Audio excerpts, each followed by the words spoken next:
السلام علیکم ورحمۃ اللہ وبرکاتہ۔ امید کرتی ہوں آپ سب ایمان اور صحت کی بہترین حالتوں میں ہوں گے۔ اگر آپ دیکھیں کہ آپ کا کوئی بھائی استقامت کے بعد گناہ میں مبتلا ہو گیا ہے تو اس کے ساتھ اس طریقے سے پیش آئیں۔ حضرت عمر بن خطاب رضی اللہ عنہ کے بارے میں روایت ہے کہ انہوں نے ایک شام کے رہنے والے شخص کو اپنی مجلس میں غیر حاضر پایا۔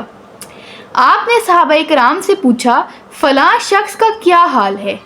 صحابہ نے جواب دیا، امیر المومنین، وہ شراب نوشی میں مبتلا ہو گیا ہے اور کئی دنوں سے نظر نہیں آیا۔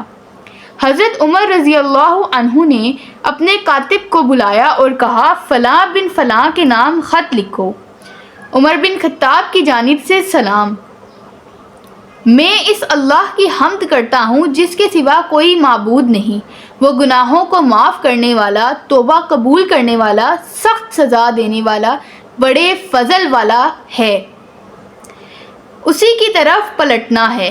پھر آپ نے صحابہ سے فرمایا، اپنے بھائی کے لیے دعا کرو کہ وہ اللہ کی طرف رجوع کرے اور اللہ اس کی توبہ قبول فرمائے۔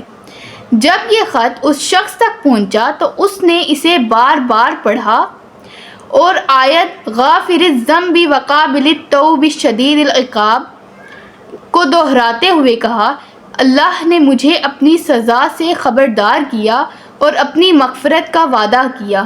یہ آیت پڑھتے پڑھتے وہ رونے لگا اور اس نے سچے دل سے توبہ کر لی۔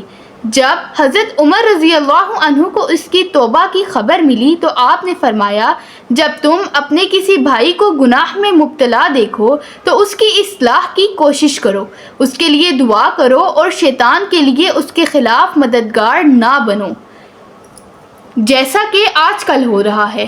اگر ہم کسی اپنے مسلمان بھائی کو گناہ کرتے ہوئے دیکھتے ہیں یا سنتے ہیں تو ہم اور اسے برا بھلا کہتے ہیں، بجائے اس کے کہ ہم اس کے لیے دعا کریں۔